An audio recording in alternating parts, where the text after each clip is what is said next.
नमस्कार, मैं रवीश कुमार। ईरान की तरफ से रवाना हुए 200 मिसाइलों का वीडियो जब टीवी चैनलों से लेकर सोशल मीडिया पर चलने लगा, तब सबकी आशंकाएं इस दावे में बदलने लग गईं कि दुनिया एक बड़े युद्ध की तरफ बढ़ रही है।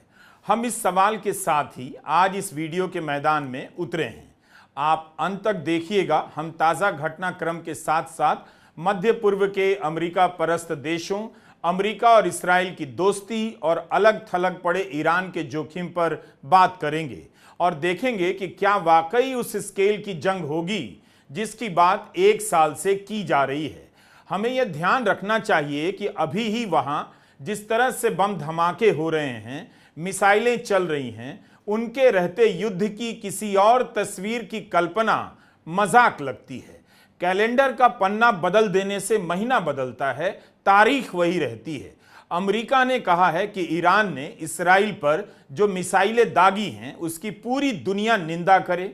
चूंकि अमेरिका जी ने कहा है, इसलिए आप जहां भी हैं, अगर बाथरूम में हैं, ये वीडियो देख रहे हैं, तो नहाते नहाते या नहाने से पहले निंदा कर दीजिए। गोलगप्पे गटक रहे हैं तो गटकने से पहले निंदा कर दीजिए, क्योंकि अमेरिका जी ने कहा है। एक साल से गजा में इस्राइल बमबारी कर रहा है। निंदा तो अमेरिका ने भी की, मगर इस्राइल को अरबों डॉलर के साथ साथ हथियारों की सप्लाई के लिए अमेरिका की भी निंदा हो रही है। दुनिया भर में अमेरिका की निंदा हुई और अमेरिका में भी अमेरिका की निंदा हो रही है। अमेरिका के कई विश्वविद्यालयों में पर्दे के पीछे से युद्ध को भड़काए रखने, चलाए रखने की अमेरिका की नीति की निंदा हो रही है। आज दुनिया में कोई भी ऐसा नेता नहीं है जो निंदा करने से ज्यादा कुछ कर सके। फिलहाल कच्चे तेल के दाम बढ़ने लग गए हैं। जो लोग मोदी जी के लिए 500,000 रुपए लीटर पेट्रोल भराने की इच्छा रखते थे, उनके लिए यह सुनहरा अवसर हो सकता है। ईरान कह रहा है वह व्यापक युद्ध में दिलचस्पी नहीं रखता है। अमेरिका से कह रहा है कि इस युद्ध में ना उतरे। यूक्रेन के खिलाफ युद्ध करने वाले रूस ने शांति की बात की है। कमाल है। अमेरिका कह रहा है कि ईरान को कीमत चुकानी पड़ेगी। इस्राइल ने संयुक्त राष्ट्र के अध्यक्ष को अस्वीकार्य घोषित कर दिया है, पर्सोना नॉन ग्रेटा, और इस्राइल में उनके प्रवेश पर पाबंदी लगा दी है। इस्राइल कह रहा है कि दक्षिण पश्चिम लेबनान के गांव खाली कर दिए जाएं। ठीक यही गजा के समय इस्राइल की भाषा थी, जब कहा करता था 20 लाख लोग उत्तर से दक्षिण की तरफ चले जाएं।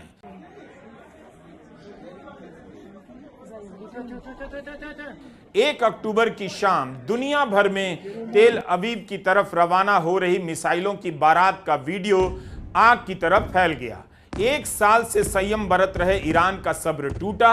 जवाब में इस्राइल भी कुछ ना कुछ करेगा, इसलिए अब दुनिया भर के विश्लेषकों को लगने लगा है जंग होने वाली है। मिसाइलों की संख्या कोई 150 बता रहा है, कोई 200। ईरान का दावा है 90% मिसाइलें टारगेट पर लगी हैं। बैलिस्टिक मिसाइलों की रफ्तार क्रूज मिसाइलों से तेज होती है। कहा जा रहा है 12 मिनट में ईरान की सीमा से इस्राइल की राजधानी तेल अवीव तक पहुंच गई। इससे पहले अगर क्रूज मिसाइल या ड्रोन से हमले की कोशिश हुआ करती थी तो इस्राइल को उसे निरस्त करने का समय मिल जाया करता था, मगर बैलिस्टिक मिसाइल काफी तेज होती है। हालांकि इस्राइल के पास मिसाइलों को रोकने के लिए एंटी मिसाइल सिस्टम है, तो उसे कोई खतरा नहीं, मगर इस बार ईरान की कई मिसाइलों ने उसके आयरन डोम कहे जाने वाले सिस्टम को भेद दिया है। इस्राइल ने दावा किया है कि हमले में जान माल का कोई नुकसान नहीं हुआ, मगर उस इलाके में इस्राइल पर इतनी मिसाइलें दाग कर ईरान ने उसे चुनौती तो दे दी है। इस्राइल के प्रधानमंत्री नेतन्याहू ने कहा है कि ईरान ने बहुत बड़ी गलती कर दी, उसके हमले नाकाम कर दिए गए, अब कीमत चुकाने की बारी है। इस्राइल के अनुसार ईरानी हमले में कोई मौत नहीं हुई। इस्राइल के सैन्य बेस टारगेट किए गए, ये ईरान का दावा है, और अमेरिकी बॉम्बर जेट की एक पलटन तबाह कर दिया गया। हालांकि इसकी आधिकारिक पुष्टि इस्राइल की तरफ से नहीं की गई है। क्या इसे ऐसे देखा जाए कि ईरान का हमला विफल हो गया, या फिर ईरान ने इस तरह से हमला किया जिसमें आम आबादी को नुकसान ना हो और युद्ध ना भड़क जाए? पश्चिमी मीडिया में ज्यादातर आपको इस्राइल के समर्थन में बात करने वाले पत्रकार मिलेंगे और उस इलाके में कवरेज की क्षमता उन्हीं की है। अमेरिकी मीडिया के सवालों में अक्सर ईरान खलनायक ही होता है। अमेरिका में किसी भी दल का नेता हो, इस्राइल को लेकर एक ही बात करता है, इसलिए हमेशा इस्राइल का ही पक्ष और दर्द आपको दिखेगा। बाकी लेबनान से लेकर ईरान तक ऐसे पेश किए जाते हैं जैसे इनके अस्तित्व का कोई मतलब नहीं, इन्हें मिटी जाना चाहिए। जिस तरह से इस्राइल ने हिजबुल्लाह के सेक्रेटरी जनरल हसन नसरल्लाह को मारा है, लेबनान में धमाके किए हैं और मैदानी रास्तों से लेबनान पर चढ़ाई करने का प्रयास किया है, उसके बाद ईरान के लिए भी संयम बरतना आसान नहीं रहा होगा। अभी तक लेबनान में इस्राइल के हवाई हमले जारी हैं और वहां 700 से अधिक लोगों के मारे जाने की खबर है। जमीनी चढ़ाई भी हो रही है। ईरान फिलिस्तीन का समर्थक है और हिजबुल्लाह को खड़ा करने में उसका हाथ था। ईरान के राष्ट्रपति मसूद पेज़ेश्कियान ने ट्वीट किया है, हमें अपनी आत्मरक्षा करने का पूरा अधिकार है। हमास के हमले के बाद इस्राइल ने भी यही कहा था, उसे आत्मरक्षा का अधिकार है।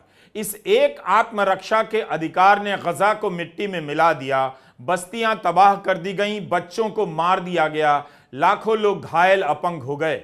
वहां महामारी से लेकर भूखमरी तक फैल गई, लोग प्यास से तड़प कर मर गए, खाने की कीमतें कई बार 100 गुना बढ़ गईं और बमबारी से मरने वालों की संख्या 41,500 हो गई, क्योंकि इस्राइल को आत्मरक्षा का अधिकार था और अब ईरान भी उसी आत्मरक्षा के अधिकार की बात कर रहा है। संयुक्त राष्ट्र में इस्राइल के खिलाफ कई बार प्रस्ताव आया, अंतर्राष्ट्रीय अदालत से इस्राइल को फटकार पड़ी, निंदा हुई, मगर इस्राइल को कोई रोक नहीं सका। ना नेतन्याहू ने निंदा की परवाह की। इस्राइल ने लेबनान में पेजर अटैक करके इसी आत्मरक्षा के नाम पर पूरी दुनिया को एक नए खतरे में धकेल दिया। लेबनान की राजधानी बेरूत के रिहायशी इलाकों में मिसाइलें दागी गईं, सब आत्मरक्षा के नाम पर किया गया। गजा में तबाही अगर इस्राइल की कामयाबी है तो इस कामयाबी को हासिल करने के लिए इस्राइल को 1 साल लड़ना पड़ा। लड़ाई अभी खत्म नहीं हुई, जारी है और यह लड़ाई एक तरफा है। लेकिन इस्राइल लेबनान के साथ लड़ाई की स्थिति में आ गया है और ईरान के साथ भी लड़ाई हो सकती है। अगर दोनों के बीच जंग होती है तो यूक्रेन और रूस के बाद यह दूसरा मोर्चा होगा जहां 2 देश एक दूसरे से सीधे सीधे जंग करेंगे। खुद अमेरिका के विदेश सचिव एंथनी ब्लिंकन, जिनके शांति दौरों और नीतियों को लेकर संदेह किया जाता है, जिन्हें शातिर दिमाग का राजनयिक माना जाता है, वो आदमी 5000 शब्दों से ज्यादा का एक लेख लिखता है उसी दिन जिस दिन ईरान इस्राइल पर हमला करता है। फॉरेन अफेयर्स पत्रिका में ब्लिंकन का लेख छपता है जिसमें वे कहते हैं कि इस क्षेत्र में यानी गजा में शांति के लिए हमारी निरंतर कोशिश के बावजूद गजा पर युद्ध का असर भयानक हुआ है। हजारों की संख्या में फिलिस्तीनी एक ऐसे युद्ध में मारे गए जो ना उन्होंने शुरू किया ना जिसे वह खत्म कर सकते हैं। गजा का हर एक नागरिक विस्थापित हो गया है। आबादी का एक बड़ा हिस्सा भूखमरी का शिकार हुआ है। इस लेख को पढ़कर लगेगा ब्लिंकन जैसा शांति का पुजारी इस वक्त धरती पर कोई नहीं। फिर आपको यह भी देखना होगा कि यही अमेरिका गजा पर हमले के लिए इस्राइल को हथियार दे रहा है, धन दौलत दे रहा है। अक्टूबर 7, 2023 के बाद से बाइडेन सरकार ने इस्राइल को 200 से अधिक सैन्य सहायता ट्रांसफर किए। इसमें सिर्फ 2 ट्रांसफर की कीमत $250 मिलियन बताई जाती है। ठीक 3 दिन पहले अमेरिका ने इस्राइल को 73,000 करोड़ से अधिक की मदद दी है भारतीय रुपए में, और उसके विदेश सचिव गजा में भूखमरी की चिंता पर लेख लिख रहे हैं। अक्टूबर 2023 से लेकर मई 2024 के बीच अमेरिका ने इस्राइल की $12.5 अरब से अधिक की मदद की है। भारतीय रुपए में यह 1 लाख करोड़ से अधिक का हिसाब है। यह तो कई देशों की अर्थव्यवस्था का आकार भी हो सकता है, और हथियार की सप्लाई का वादा भी अमेरिका दोहराता जा रहा है। यानी जो हथियार दे रहा है वही लेख भी लिख रहा है कि हम शांति का प्रयास कर रहे हैं। भारत में सोशल मीडिया पर कई सारे मूर्ख हैं जो इस्राइल के समर्थन में कूद रहे हैं। कोई पूछा नहीं फिर भी कूद रहे हैं। उन्हें नहीं पता कि इसके कारण अमेरिका की हथियार बनाने वाली कंपनियों का मुनाफा सैकड़ों से लेकर 1000 गुना तक बढ़ गया है। इन मूर्खों को इंसान के मारे जाने की चिंता नहीं, ना हथियार कंपनियों के मुनाफे की खबर है। ये बस आपके भीतर एंटी मुस्लिम नफरत की आग सुलगाए रखना चाहते हैं। तो इस तरह के अंतर विरोधों और विडंबनाओं से गुजरते हुए Iran, Israel, Lebanon, Syria, Yemen, Jordan, Egypt, सऊदी अरब, संयुक्त अरब अमीरात, कतर, बहरीन, इतने सारे देशों की मिलीभगत, भीतरी साजिशें, लालची निगाहें, इन सबको मैं कैसे एक बार में बता सकता हूं और सब देख समझ सकता हूं। सऊदी अरब ने हसन नसरल्लाह की हत्या के बाद एक बयान जारी किया। कहा, हम लेबनान में हो रही घटनाओं पर चिंता के साथ नजर रख रहे हैं। लेबनान की संप्रभुता की रक्षा होनी चाहिए, लेकिन इस बयान में हिजबुल्लाह के कमांडर हसन नसरल्लाह की कोई बात नहीं की गई। कतर, बहरीन और संयुक्त अरब अमीरात ने हसन नसरल्लाह की हत्या पर कुछ भी नहीं कहा। अरब लीग ने 2016 में हिजबुल्लाह को आतंकी संगठन के रूप में चिन्हित किया था, लेकिन इस साल जून में इसे वापस भी ले लिया।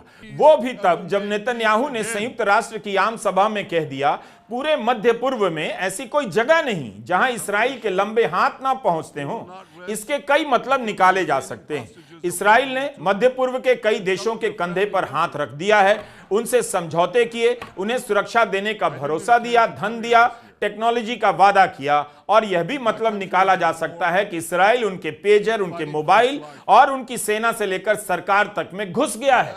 अगर आप इस इलाके की राजनीति की जानकारी रखते हैं तो यह बात समझने में बहुत मुश्किल नहीं होगी। जब नेताओं के पास नैतिकता नहीं बची होती है तो निंदा केवल फोन की फ्लैशलाइट की तरह अंधेरे में चमकाई जाती है। दुनिया में गजा के खिलाफ इसराइल के हमले की निंदा की अपनी राजनीति है। निंदा करने वाला एक गुट निंदा के बाद इसराइल की मदद में लग जाता है और एक गुट सड़कों पर उतरता है, लगातार प्रदर्शन करता है। यह गुट बहुत शानदार है। ब्रिटेन के सांसद और लेबर पार्टी के पूर्व अध्यक्ष जेरेमी कॉर्बिन ने कहा है कि एक साल से दुनिया भर में लाखों लोगों ने अनेक बार प्रदर्शन किए, यह बात दोहराई कि युद्ध विराम हो, नरसंहार रुके। हमने चेतावनी दी कि इलाके में युद्ध छिड़ जाएगा, लेकिन किसी ने हमारी नहीं सुनी। सरकारों ने इस युद्ध को भड़काया है, उन्हें इंसान की जिंदगी से कोई मतलब नहीं। ब्रिटेन में लेबर पार्टी की सरकार बनी है। नई सरकार ने इसराइल के समर्थन में बयान दिया है। भारत ने प्रियंका गांधी और राहुल गांधी लगातार गजा को लेकर ट्वीट करते रहते हैं और इस नरसंहार के खिलाफ लिखते रहते हैं। प्रियंका गांधी ने बयान दिया है कि अमेरिका के कांग्रेस में इसराइल के प्रधानमंत्री को सम्मानित किया गया, हमें यह सब देखना पड़ रहा है। नेतन्याहू कहते हैं कि यह बर्बरता और सभ्यता के बीच की लड़ाई है।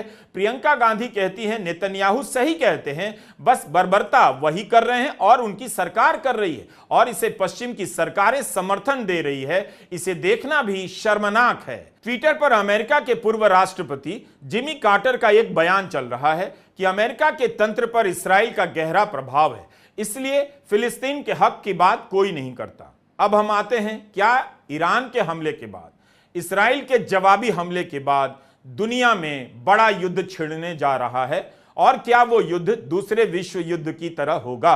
कहा जा रहा है कि ईरान और इसराइल अगर आमने सामने हो गए तो विश्व युद्ध को रोकना असंभव होगा। सितंबर 1945 में दूसरे विश्व युद्ध की समाप्ति के बाद दुनिया में तीसरे विश्व युद्ध की आशंका करीब 3000 बार से भी ज्यादा जताई जा चुकी होगी। फरवरी 2022 में जब रूस ने यूक्रेन पर हमला किया तब भी कहा कि तीसरा विश्व युद्ध शुरू होगा। यूक्रेन का युद्ध यूक्रेन तक ही सीमित रहा। बेशक अमेरिका से लेकर तमाम देशों ने यूक्रेन को तकनीकी मदद दी, हथियार दिए, पैसे दिए, लेकिन कोई यूक्रेन की तरफ से जंग के मैदान में नहीं उतरा। सबसे पहले हमें समझना चाहिए कि इसराइल क्या कर रहा है और उसका अंतिम मकसद क्या है। इसराइल जो भी कर रहा है उसकी बुनियाद बहुत पहले पड़ चुकी थी।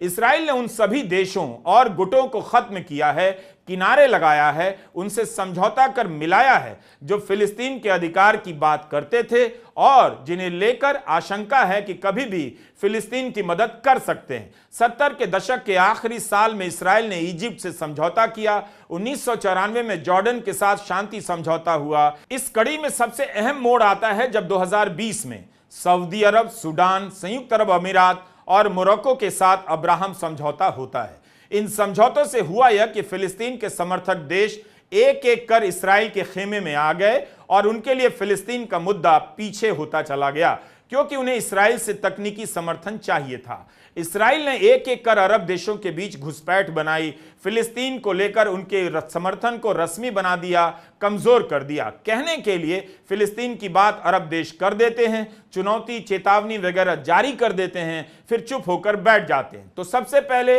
यह समझना होगा कि क्या अरब देशों के लिए फिलिस्तीन इतना बड़ा मुद्दा है कि वे युद्ध में कूदेंगे?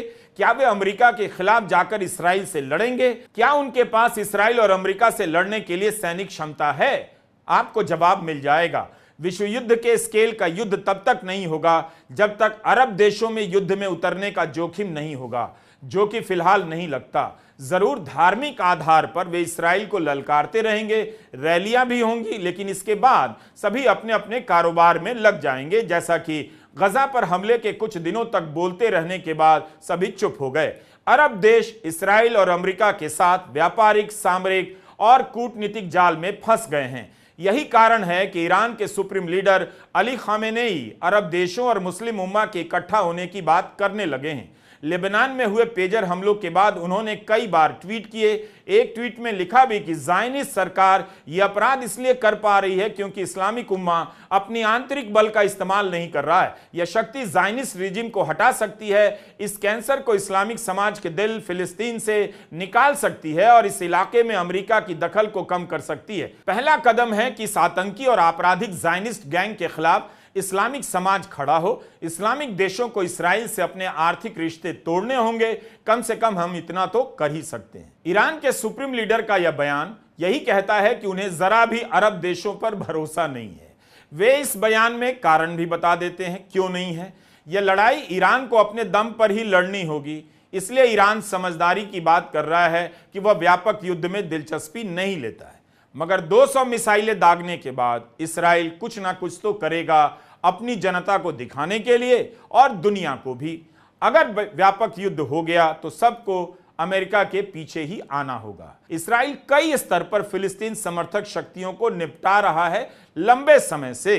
इसे आप नोट कीजिए। फिलिस्तीनी समर्थक मिलिशिया को भी, जो नॉन स्टेट एक्टर कहे जाते हैं, तमाम देशों से इस्राइल खत्म करता रहा है। इसी कड़ी में इजिप्ट में फिलिस्तीन के समर्थक मुस्लिम भाईचारे को तोड़ने का काम किया गया। 2011 में इजिप्ट में मुस्लिम ब्रदरहुड की सरकार गिरा दी गई, जो फिलिस्तीन समर्थक मानी जाती थी। इसके अलावा फिलिस्तीन की आंतरिक शक्तियों को भी तोड़ दिया गया। फतह और हमास को अलग किया गया। वेस्ट बैंक पर फतह के नेतृत्व को स्वीकार किया और गजा में हमास के। इस तरह फिलिस्तीन की राजनीतिक शक्तियां दो हिस्सों में बंट गईं। इसके बाद इस्राइल फतह से बातचीत करता है, नजदीकियां बढ़ाता है और फिलिस्तीनी अथॉरिटी को कमजोर करने लग जाता है। हमास और फतह के बीच टकराव बढ़ने लग जाता है। इस्राइल फतह को वास्तविक प्रतिनिधि घोषित करता है और एक शर्त रखता है, एक समझौता करता है कि हमास को टारगेट करने के लिए फतह को इस्राइल की मदद करनी होगी। 1 दशक तक यही सब चलता रहा। इस बीच ईरान की तरह हमास भी बेसब्र होने लगा। हमास ने अक्टूबर में हमला कर दिया। अब इस्राइल ने उसकी शक्ति को पूरी तरह से कुचल दिया है। हमास के पास इस्राइल को रोकने की कोई क्षमता नजर नहीं आती। कहा जा सकता है कि इस्राइल ने काफी हद तक हमास को समाप्त कर दिया है। लेबनान में हिजबुल्लाह एक मजबूत फिलिस्तीनी समर्थक सैनिक गुट था, जिसके बड़े नेताओं को इस्राइल ने समाप्त कर दिया। पूरे इलाके में ईरान अब एक अकेला ऐसा देश है जो फिलिस्तीन की बात करता है। ईरान से अरब देशों की नहीं बनती। अरब देश ईरान को खतरे के रूप में देखते हैं। इस्राइल ने पिछले कुछ वर्षों में ईरान के शीर्ष के वैज्ञानिकों, सैन्य अधिकारियों की हत्या की। उसके राष्ट्रपति की दुर्घटना में मौत हुई। इस्राइल पर शक हुआ, मगर ईरान संयम बरतता रहा। क्या ईरान अपने दम पर इस्राइल और अमेरिका के गठबंधन से मोर्चा लेगा? कहा जाता है कि ईरान के पास परमाणु हथियार हैं, संयंत्र हैं, मगर उस पर लंबे समय से प्रतिबंध भी झेल रहा है ईरान। इस्राइल की नीतियों को देखने वाले कहते हैं कि नेतन्याहू 1 साल से इसकी कोशिश कर रहे हैं किसी तरह ईरान लड़ाई में आ जाए। ईरान संयम बरत रहा है, यहां तक कि हिजबुल्लाह ने भी संयम बरता, जवाबी हमला किया, लेकिन एक हद से आगे जाकर नहीं। हसन नसरल्लाह की हत्या के बाद ईरान ने जवाबी कार्रवाई कर दी। कहा जा रहा है कि इस्राइल के ऐसा करने के बाद ईरान के पास कोई ऐसा रास्ता नहीं था। नेतन्याहू की यह नीति तो सफल होती है, लेकिन जैसे ही ईरान के साथ युद्ध होगा, अमेरिका उतरेगा, नेतन्याहू की दूसरी नीति सफल होगी।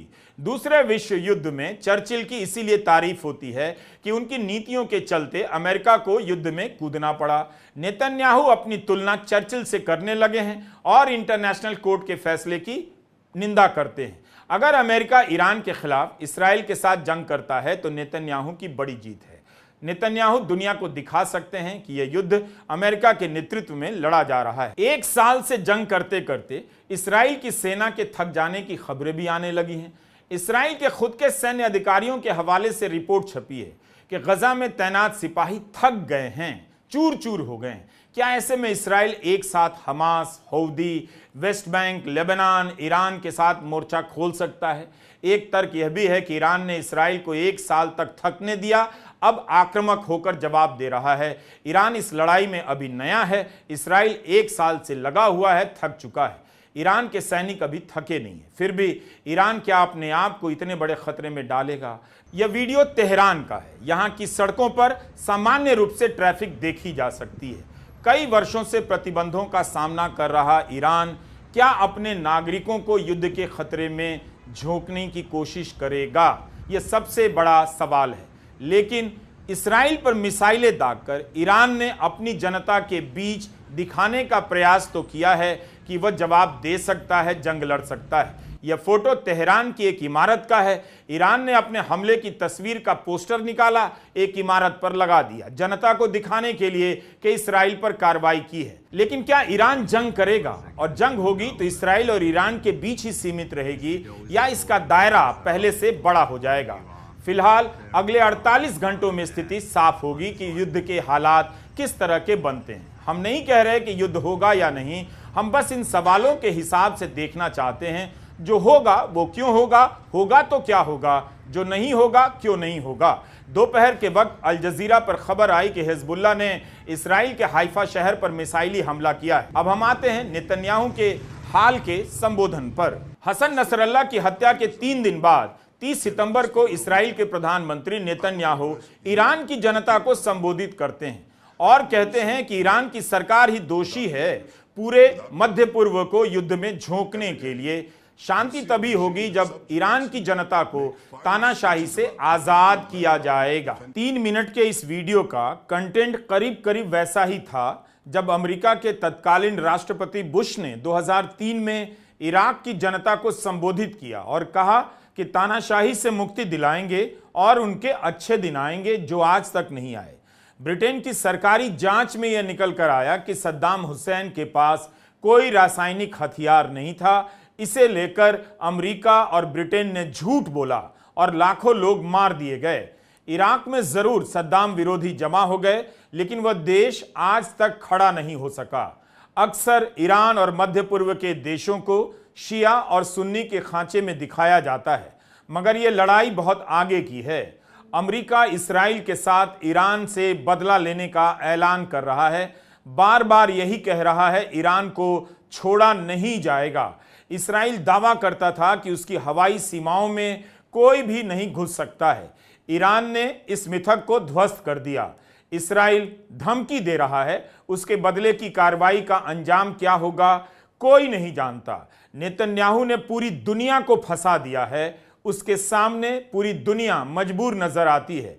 टर्की ने इसराइल को चेतावनी दी है और लेबनान का समर्थन कर दिया है। जर्मनी ने अपने नागरिकों से ईरान छोड़ने की अपील की है। अगर ईरान और इसराइल के बीच युद्ध होता है तो तबाही कम बड़ी नहीं होगी। ईरान क्या इसे रोक पाएगा?